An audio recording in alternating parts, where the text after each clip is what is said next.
Welcome everyone to the Planet Technologies May 2026 Yardi and Cloud Office Hours. This session is titled CMMC L2 Compliance Boundary Considerations. Today we're welcoming AJ Rogers, who is our compliance practice lead. He's going to be doing the majority of the conversation today. And we're going to start things today with a quick poll. And that poll is going to pop up here in a second, which is just getting a feeling for our attendees' current environment for handling CUI. We'll get some replies there, and then we'll get started.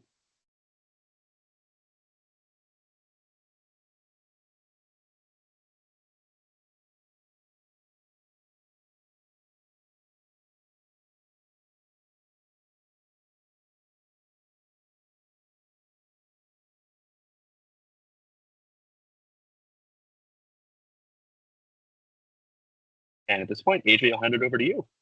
All right, wonderful. Well, it's very nice to be here to speak with you all. I appreciate you joining. My name is AJ Rogers. I'm the managing architect for the compliance team. We are going to go ahead and today talk about CMMC L2 compliance boundaries, and realistically what that comes down to is scoping. So a lot of our conversation today is going to be in the lens of scoping. Specifically, we're going to be talking about the criticality of scoping, different environment types. I see that some people are putting in their responses. I am not very surprised that most of them are hybrid. That's most of what we see. For a lot of the customers that we support in their CMMC journeys. And we are seeing some organizations move to cloud native. We'll talk about the benefits to doing that and just leveraging cloud services as a whole as it relates to just the level of effort that goes into making sure that your compliance T's and I's are crossed and dotted. But we'll also be just talking about general cloud considerations, and then near the end of it, we have some questions that were submitted by some members of the audience, as well as just some general frequently asked questions as well. So I have a good bit of content to cover, but I think we can get through all of it in an hour. If you happen to have any questions, definitely feel free to put some in the chat. And if we have time, I will do my best to get those answers out to you. So the first thing that I want to talk about is just the general criticality of scoping. Obviously, when you are thinking about your CMMC sort of environment, it is super critical to scope appropriately. And there can be impacts when you are underscoping as well as overscoping. A lot of organizations, and we're going to talk about sort of what dictates the overall compliance boundary, but I think a solution that a lot of organizations find themselves going towards because they have difficulty understanding exactly where their data is at in their organization is they try to sort of cast a wide net. So instead of just doing like an enclave, maybe just their whole enterprise. And there are issues that can pop up that are associated with that. And those can be sometimes as risky as you're underscoping as well. But either way, that can have an impact and result in assessment failure, general compromised security, False Claims Act liability, reputational damage. And because of all those things, that could result in ineligibility for future government contracts. When we talk about overscoping, there are issues with resource overallocation and sustainability challenges because you're trying to basically secure these assets aligned to 171 requirements that can be pretty burdensome, and you may not have needed to do that in the first place. So we're going to go into some of those use cases here shortly. So some common mistakes that a lot of organizations are making when they are doing the foundational steps of trying to understand what their level of effort will be for CMMC compliance is not understanding the CUI data flow. That is something that we're frequently seeing from a lot of organizations right now. The very fundamental question that any auditor is going to ask you is, Where is your CUI data? How does it come in? How does it leave? Where is it authorized to be stored and transmitted within your environment? Treating the entire network as in scope. Oftentimes, this is not necessary, and you're creating more sort of surface to potentially fail by over scoping things like your network. Including assets that never touch CUI. Again, this is just additional opportunity to potentially fail an audit if you are casting that wide net and trying to protect assets that in alignment with 171, the framework that's used within CMMC, um, and when they don't maybe need to. Assuming all employees are in scope, again, a similar problem when assessors are going through the actual assessment and you're saying that all users are sort of in scope. Well, that can present a problem if they're auditing, general like access prerequisites and whether or not people were appropriately screened and things like that. And if they find a discrepancy, they widen their sort of search or their sampling, and that could potentially lend to more discrepancies. Forgetting external cloud services, not documenting MSPs or ESPs that are probably relevant to your environment, ignoring backup servers, not accounting for portable media that is going to store CUI, and then overlooking printers and multifunctional devices. So all of these things we have seen in the wild, and these are sort of small mistakes that can have pretty lasting impacts.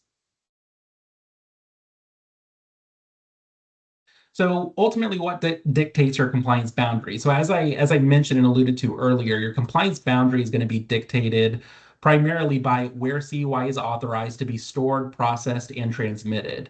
But in addition to that, when we talk about a compliance boundary or an assessment boundary or anything like that, we also need to make a consideration for the asset types that you can find more information on in the CMMC L2 scoping guide. And when I say asset types, I'm specifically referring to CUI assets, security protection assets, contractor risk managed assets, and specialized assets. And we'll get into kind of the meat and potatoes of what those things are also. Also, cloud and on-prem tooling can simplify or increase boundary complexity, respectively. So the more cloud services that you leverage in lieu of those on-prem tooling, likely you're able to inherit more compliance from cloud service providers. Whereas more on-prem tooling, you are pretty much responsible for the maintenance and management of those tools. So obviously with those things comes the considerations of how do you manage that moving forward? How do you, document it on your SSP and such? So I want to dig into a little bit more about the CMMC asset categories because this does have a pretty big impact on your overall compliance scope. Just as a refresher, and more than likely some members of this audience are probably going to understand exactly what these are, but a CUI asset is going to be anything that processes, stores, or transmits CUI. A security protection asset, however, is a asset that provides some sort of security functionality or capability within the assessment scope. And then, of course, you have contract or risk managed assets. These are still somewhat common, but less common than CUI assets and SPAs. But these CRMAs are essentially assets that can, but are not intended to process, store, or transmit CUI. And this is really due to there's some security policy or practice or procedure that is preventing them from doing so. And then lastly, we have specialized assets. And these assets are generally going to be things that can process CUI, but because they are so specialized, they are unable to be secured in alignment to the 800 171 practices. In the middle row here, there are some asset examples that are aligned to what these individual categories are. I think it's probably no surprise that we're easily able to understand what a CUI asset is, but these can be things like user workstations, these collaborative services that are sort of in the cloud, or they can be on-prem, printers, mobile devices, portable storage devices. Security protection assets are a little bit more nebulous sometimes. So these can be things like your security information and event management tool, so your SIM, like Sentinel and things like that, or Splunk. Identification and authentication tools, so think Entra ID or Active Directory. Antivirus tools, so anything that's providing that malicious code protection, vulnerability scanners, configuration management tools. These are all things that contribute to the overall security of the environment in some way, shape, or form.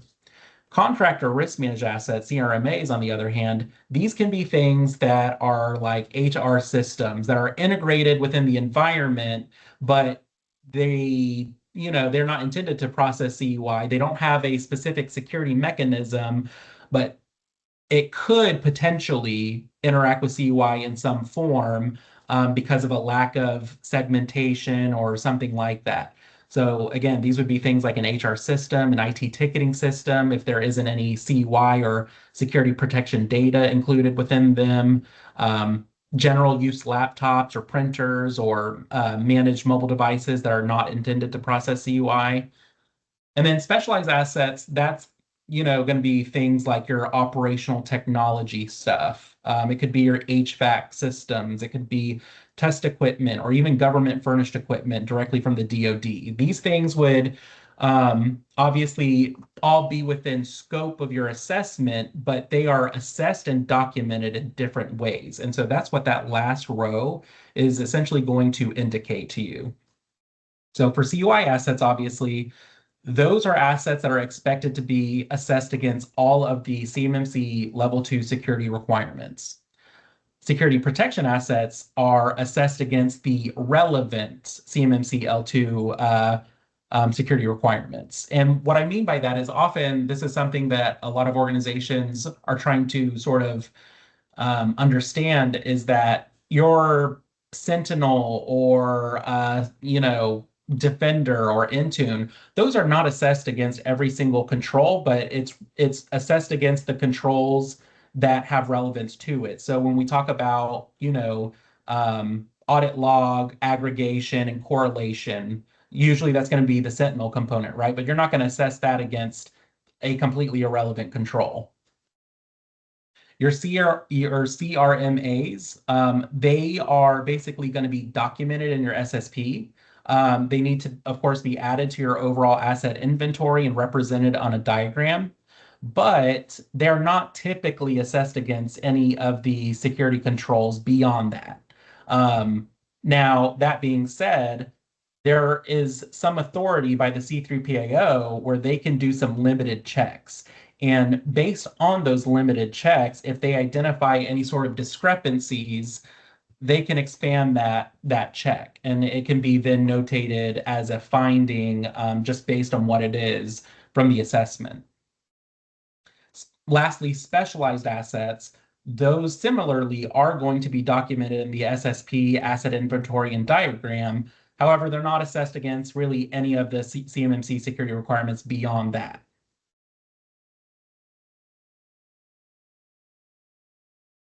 Now, I want to take what we have sort of talked about here in just a moment and sort of just apply some scoping reasoning to it, right? So we're going to talk about Acme Corporation.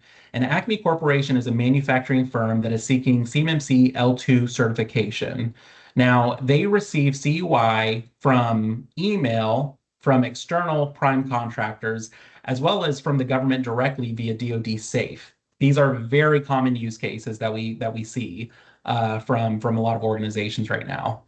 Now, the CUI is going to be stored and processed, transmitted on user laptops, M365 cloud services, and printers, as well as some operational technology assets in their production area. Again, this is a very common thing that we're seeing with a lot of companies right now. Acme Corporation has one building for their corporate office and then one building for their production area.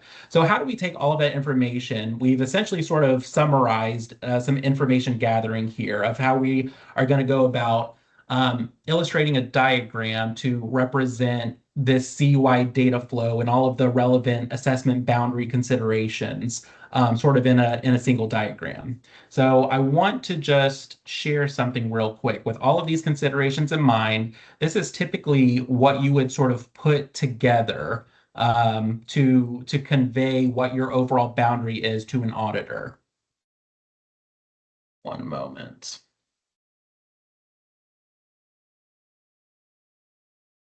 Okay. Jason, Matt, are y'all able to see my screen for the diagram? Yep, we got it. Might need to zoom in, but yeah. Okay, wonderful.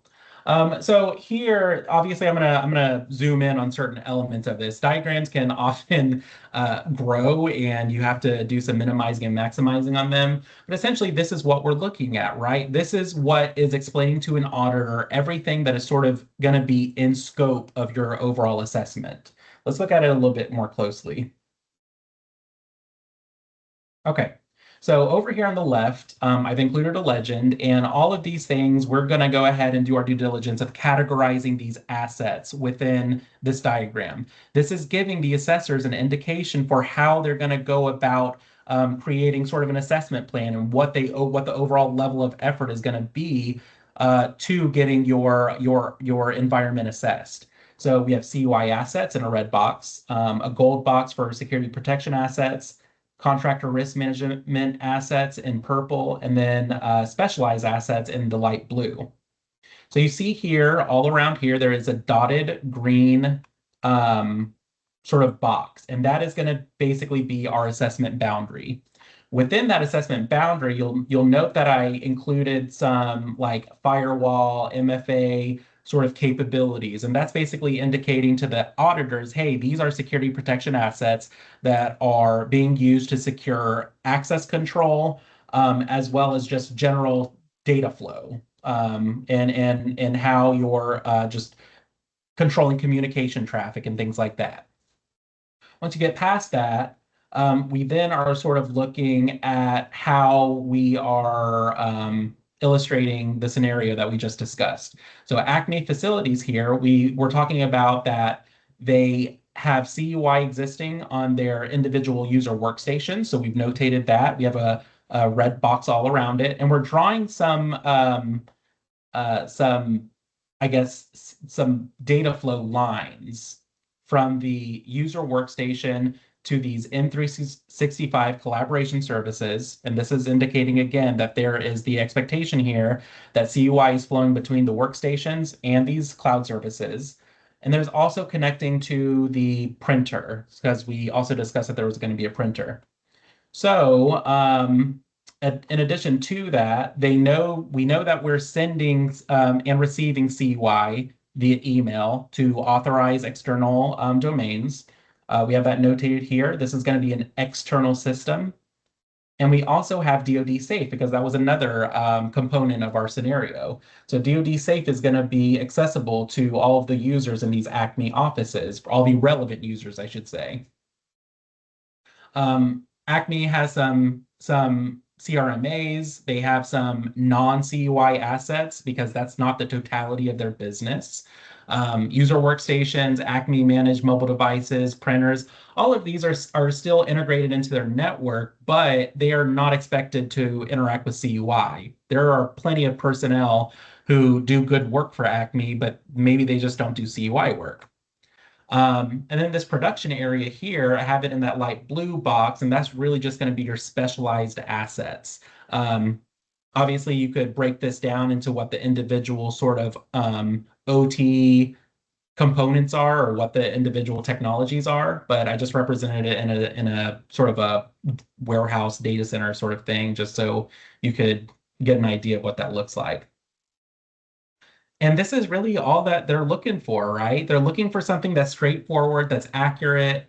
Um, a lot of people throw together a really complex diagram, and that can just sort of make the whole thing a little bit cloudy and less straightforward. It is a good idea and a good goal that the assessor just has a very clear understanding of what your environment looks like. I'm going to stop sharing here. I'm going to go back to my slide deck. And we are going to go ahead and put another poll on with all of that in mind and sort of what we sort of have discussed. Pardon me, it's going to take a hot minute.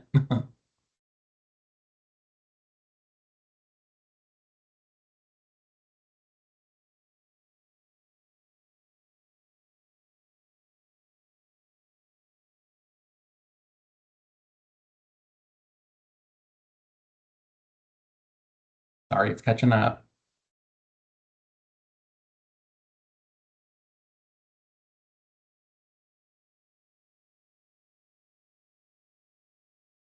Oh my goodness, there we go.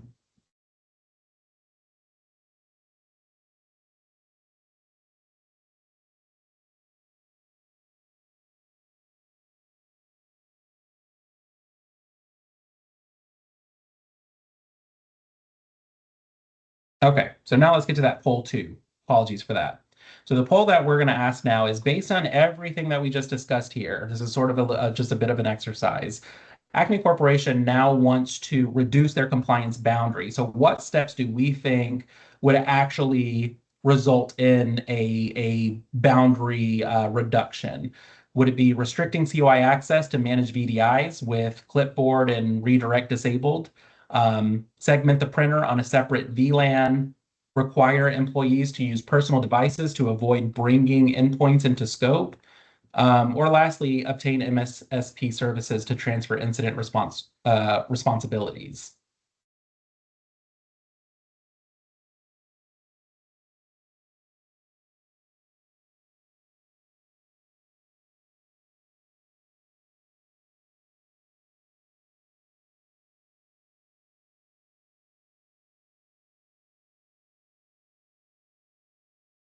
Yeah, I can already see just 100%. Everyone understands that obviously restricting CUI access to a managed VDI with those configurations in place can render the endpoint out of scope because a consideration for CMMC that I think is really cool that doesn't is not explicitly called out in a lot of other frameworks is that CMMC allows for the endpoint to essentially be abstracted when you have it configured to where the endpoint or the VDI rather is configured to prevent information redirection as far as like clipboard or screenshots or all of that stuff. You can't copy and paste from the VDI and have it over to the endpoint. If you can demonstrate that, then your endpoint can be out of scope for the overall assessment per the CMMC L2 scoping guide.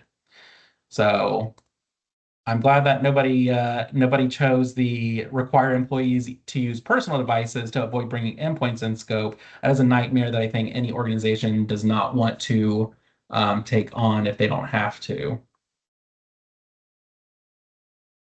So I want to talk about environment types just real quick. So when I think of environment types for CMMC, or really just, I guess, any sort of environment, I'm thinking three different things. I saw that there were a couple of people here polling that they were fully on premise, and these are CY is stored on assets that do not include cloud capabilities.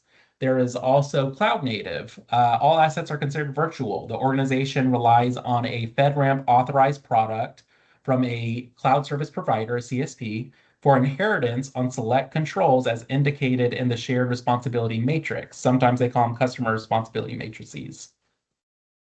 And then hybrid is where a lot of organizations are, right? They're leveraging both on-premise and cloud solutions for the storage, processing, and transmittal of CUI.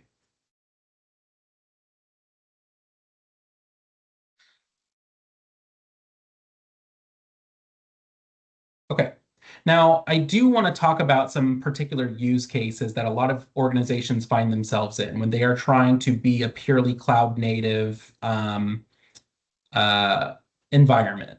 And there's a lot of benefits with that, right? Because as I indicated earlier, when you are relying on a cloud service provider, for some of the services that they're providing or assets or what have you, then you're able to leverage their own compliance from their FedRAMP package. And obviously, they're going to provide you some documentation in the form of their SRM or CRM that basically details your level of responsibility as it relates to the deployment or operation of that particular environment. But some use cases are going to present some challenges if you are in a cloud native sort of enclave. Very often we find that there is a business need to include printing and portable storage devices, or maybe even mobile devices. And that's okay. CMMC offers a lot of flexibility, but with that, there comes compliance implications, right? So when introducing printing or portable storage devices to an otherwise cloud-native environment, the environment becomes hybrid and introduces a variety of controls that the organization is directly responsible for addressing, to include media protection and physical protection practices at a minimum, right? Um, and obviously, the cloud service provider responsibility is still relevant, but you're not able to rely on full compliance for that particular practice any longer. So even though those physical protection controls are going to be satisfied for like the cloud service providers' data centers and things like that, now you've got to figure out how you're going to employ or address the physical protection controls now that you've got these physical assets within your environment. Mobile devices, there can still be a defense that is still largely going to be cloud native. And in a way, if you have it, if you have these mobile devices basically being managed in an MDM or MAM configuration, then the data is going to be properly containerized and encrypted. And if you're able to demonstrate that, then likely you can probably still say that your environment is still cloud native and your assessment will likely still be virtual versus physical. But that's going to be dependent on every single, on every C3PO assessor out there.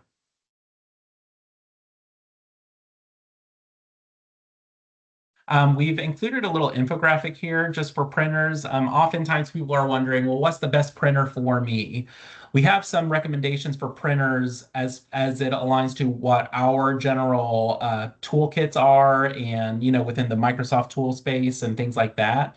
But in general, it's not necessarily going to be model dependent or anything like that. You want to make sure that it has capabilities to ensure appropriate access control, data protection, audit logging, configuration management, and just general boundary control. So those are probably the aspects that you want to consider when you're making a printer selection for your organization if you find that there is a business need to do it.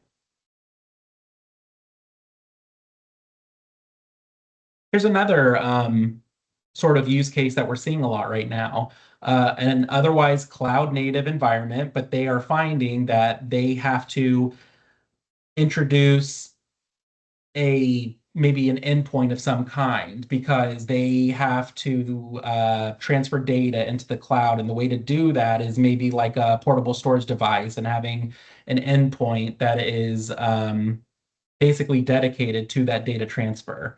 So per CMMC L2 scoping guide, endpoints, as we discussed, can be rendered out of scope as long as the VDI is configured accordingly. But organizations do sometimes need to break that sort of configuration to support a required business need, such as the data transfer use case that we were just discussing.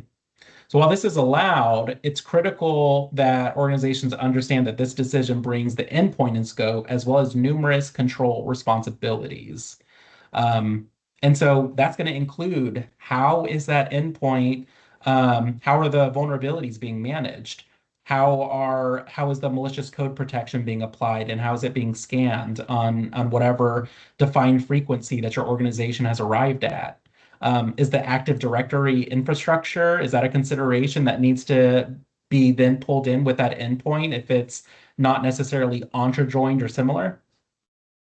The network infrastructure associated with that device, if not properly segmented or if it doesn't have other sort of mitigating controls in place, then the whole network infrastructure could potentially be in scope. Maintenance controls, media protection controls, physical controls, all of those now are things that you have to consider because of this business decision to create an exception for that endpoint, and now it's a CY asset.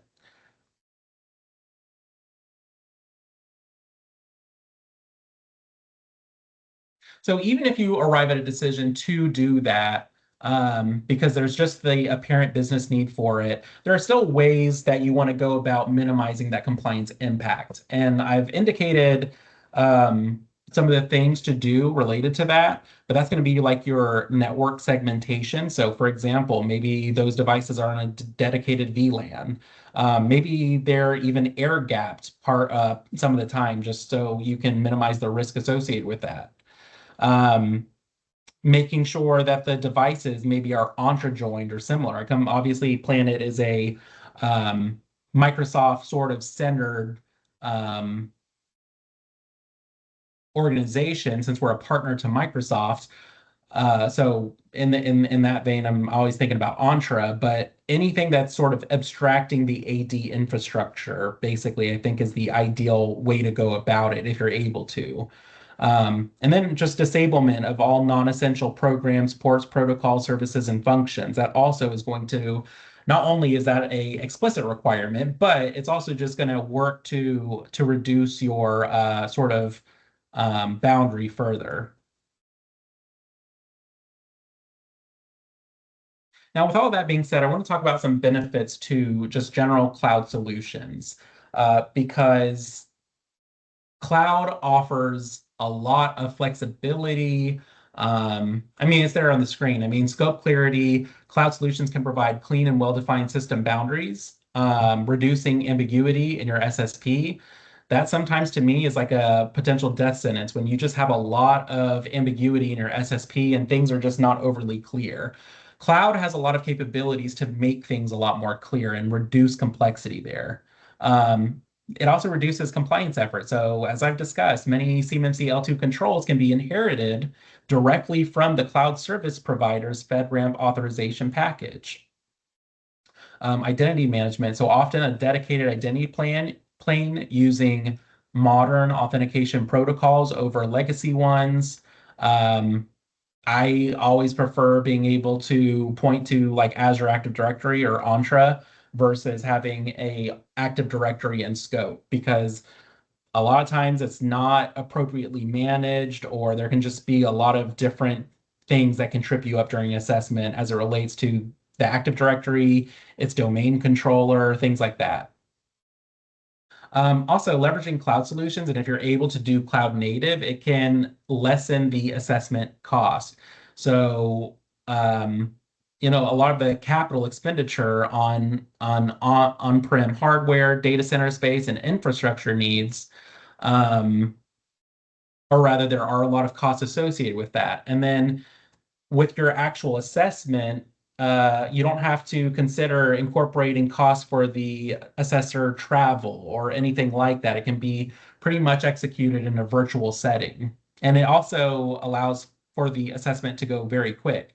Um, Planet is CMMC L2 certified. And so we went through our assessment last year, I think back in October. And because we were completely virtual, we were able to get our assessment completed in about 2 to 3 days versus the 5 days. So the level of effort with that was very minimal, and it gave us so much more of our time back.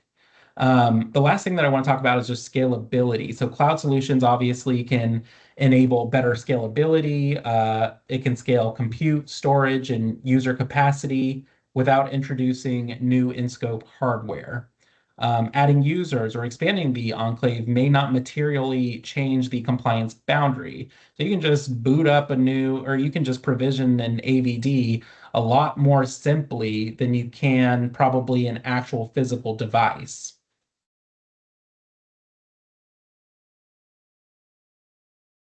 One thing that I want to talk about, though, is when we're talking about cloud solutions, I've mentioned the shared responsibility model, shared responsibility matrix, customer responsibility matrix, what have you.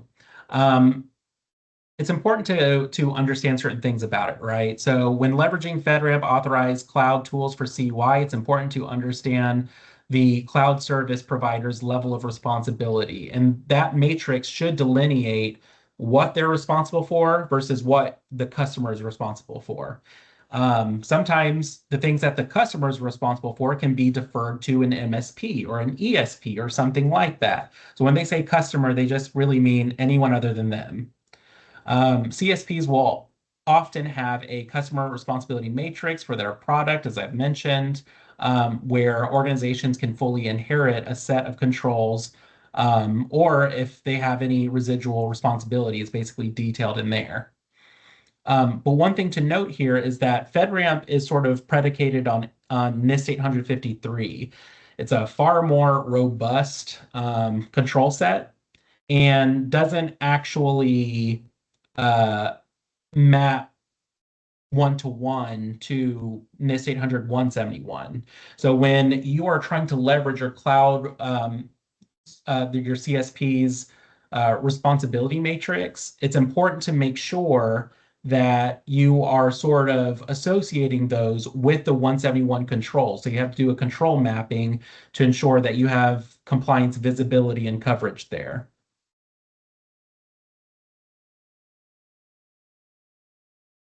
So our overall recommendations for minimizing your boundary would be to explore and consider cloud services. So leveraging the CSP's shared responsibility matrix for maximum compliance inheritance. Consider if printing is absolutely necessary. I understand that for some organizations it is, but frequently we'll have like an organization that we're helping with their CMMC efforts, and they're otherwise cloud native, but they have Joe who sometimes will print CUI. And so oftentimes we're gonna advise them, hey, that's perfectly fine that if there's a business need for it, but just for your consideration, if that one person is only printing like some of the time, can it be eliminated and can some different process be in place for it? Because otherwise you're accruing a lot more responsibility and a lot more operational burden and financial burden in having to address all of the controls that come with that. Can portable storage devices be eliminated in lieu of virtual solutions? So obviously data transfer into the environment is a big, consideration for a lot of organizations, but there's plenty of cloud solutions that are available now, not even just with Microsoft, but with other external providers, Box and there's several others that have FedRAMP authorized tools. In my opinion, that should be considered because oftentimes the cost associated with getting those services can negate or even be cheaper than the on-prem sort of management of them and everything like that, and the operational burden that associates it with it. Lastly, minimize the scope for on-prem assets that are required for business needs. So if endpoints are in scope, can at least the Active Directory infrastructure be eliminated? Can the endpoints live in a dedicated VLAN? Can printers printing CUI be restricted to rooms accessible to only authorized individuals? You want to limit as much exposure as possible and limit as much of your organization from the assessment as possible.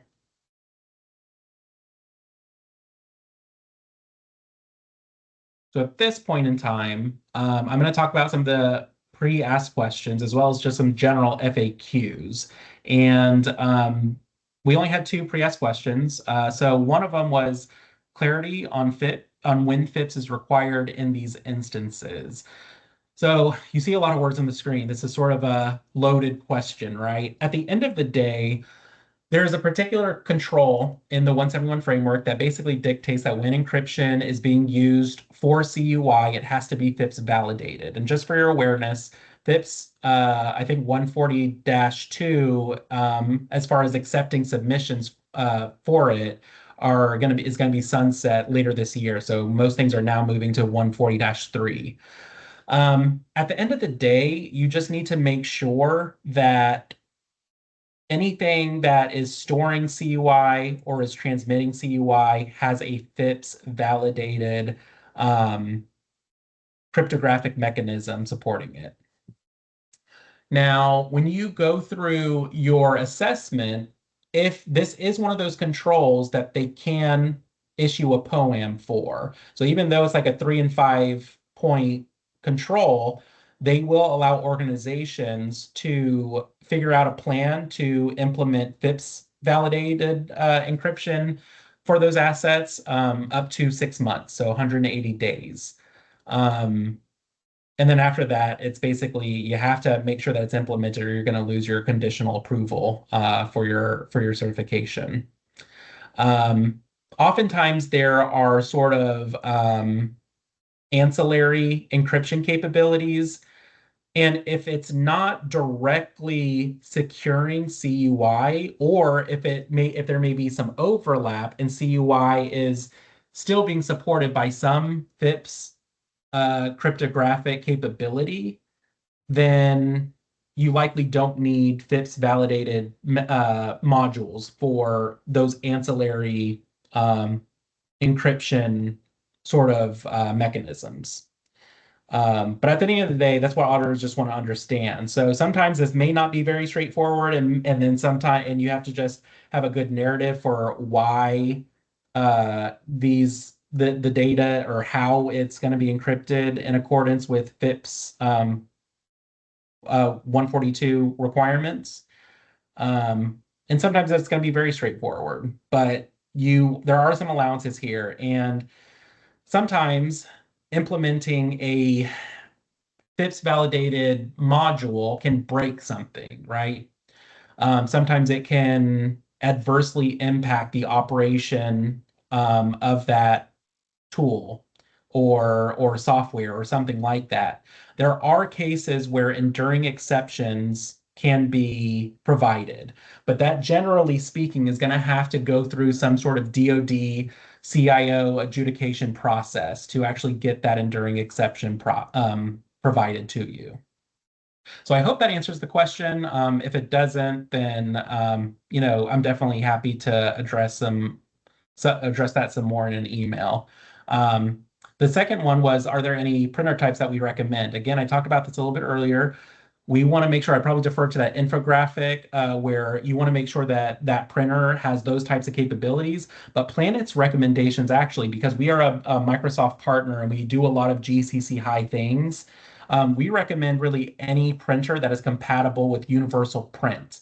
And it's a ton of printers that are compatible with it for GCC, but it's noted that for GCC high, you have to have some sort of Windows 11 endpoint to allow for the end-to-end encryption, as stated by Microsoft. That could change in the near future, but as of right now, that is a limitation associated with it.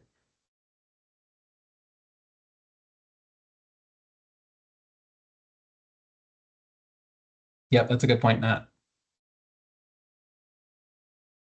Some other questions that I want to talk about, just in the lens of general scoping. What is the first step in scoping a CMMC L2 boundary? Well, we talked about this a little bit. The first step is identifying where CUI lives, where it enters, where it's stored, where it's processed, transmitted, and where it exits your environment.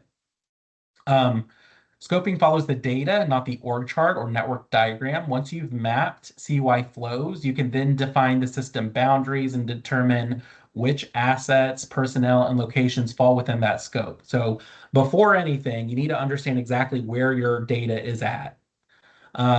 What drives the scope of a CMMC L2 assessment? So, very similar to that first question, scope is driven by CUI data flows and the assets that support them. Any system, device, person, or location that stores, process, or transmits CUI, or that can provide access to CUI, is potentially in scope. Now, are they all assessed the same? No, because, from that table that we went over earlier, different assets are assessed in different ways, and there's different breadth of assessment expectations associated with them. Does our MSP need to be CMMC certified? So no, but a MSP may choose to attain a CMMC certification to simplify your organization's assessment. Planet Technologies, for example, is CMMC L2 certified. So a lot of our customers benefit from that, from us being certified, and it very much lessens the effort of your overall assessment if Planet, for example, is performing some maintenance of the environment. Does passing CUI to a subcontractor increase your scope? So it doesn't, but you do have responsibility in ensuring that the data will be protected in accordance with DFARS and the Code of Federal Regulation. So right now, obviously, DFARS, not every single person is CMMC certified. In fact, out of all of the 100,000 organizations that it's estimated that need to get certified, only a very few of them have been certified. But DFARS still applies to most CUI. And so either way, something has to be flowed down to the subcontractor or supplier or what have you to say, hey, expectation here is when we are providing or sending CUI in your direction, that you have a system in place that meets all of those 171 requirements. I think the last FAQ was what qualifies as a significant change to the scope that would require an organization to undergo a new evaluation under the CMMC program. This is a very common question, and my answer to this is going to be a bit frustrating. Most of the answer content that you see on the screen is actually directly from the CMMC FAQ that was just recently updated, I think, earlier this month. And so at the end of the day, they're basically saying, the government is basically saying, we're going to punt this to your organization on you making a determination, because they have not provided very explicit direction about what is a major change, where you would need to undergo a new assessment during that 3-year cycle. Realistic, and they're basically saying, hey, you're affirming official, and this is a sort of a CMMC designation for someone in your organization. It's usually like a system owner or someone very familiar with everything. Is that your affirming official bears the legal and contractual risk of continued compliance. Now, sometimes that's scary language that's basically going to say, hey, it's your butt on the line if you add to the scope of your already assessed boundary and you didn't secure it and something happened as a result. So basically what they're saying is if you feel comfortable and confident in expanding your scope and ultimately securing what has been expanded to, maybe you previously had an environment that was all Windows based and now you've got a need to put in a Linux server. Obviously, implementations to those requirements are going to differ greatly. It's basically your decision on if you think that that would need to undergo a assessment. We have to make a lot of educated assumptions right now because there's still some untreaded territory right now within CMMC. One, only a few companies have sort of gone through this assessment process, and no companies that I'm aware of have gone through a reassessment. So realistically, in my opinion, if you feel confident that you can provide a narrative for how the assets that are included in that expanded scope are secured, and as well as with all of the continuous monitoring aspects associated with it and all the documentation updates, you're probably good to wait until your recertification. However, if you are a little bit less risk averse, it is a good idea to probably at the very least reach out to your C3PAO that did your assessment the previous time. Will they be incentivized to say, yeah, you need another assessment? Probably. But that's just something that your mileage is going to vary. So that's a frustrating answer, and it sort of kicks it back to you've got to make the decision on whether or not you feel it's a big enough change to undergo a new assessment. Okay, and so I think at this point, this portion of mine is concluded. If there's any questions or anything like that, again, happy to address them if you want to put them in the chat, and I would be glad to provide some input to them. But other than that, Matt, I guess I'll just hand this back over to you. Or Jason, I apologize. No, I can take it. Yeah, really appreciate the presentation today, AJ. This has been really helpful for me, even as somebody on the Planet side. Really great information, so I appreciate that. We'll turn it over if there's any other questions. Again, feel free to put them in the chat, or you can come off mute as well.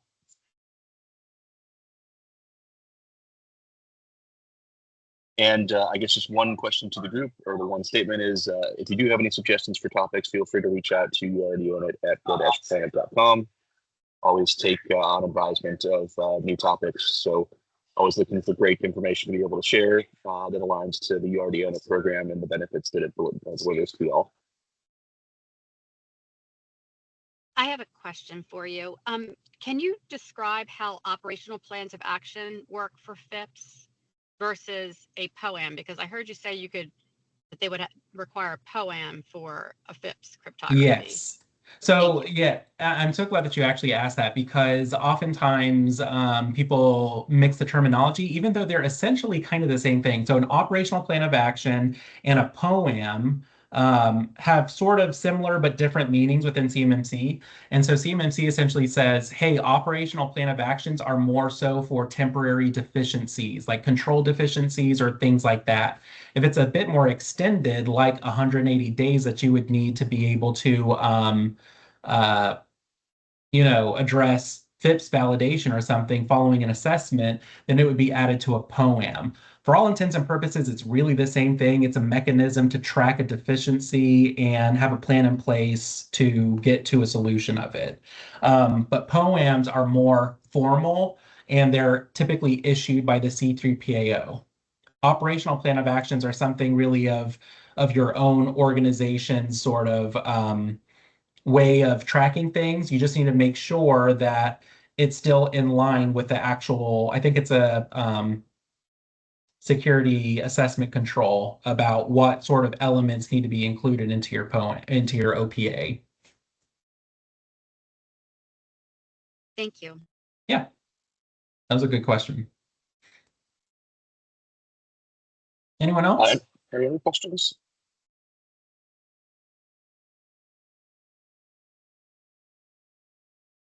Great. Well, thank you everyone for attending. As I mentioned, this recording will be made available here in the next couple of days and sent out. Feel free to share that with your colleagues. And we look forward to seeing everyone on an upcoming session. Thank you all.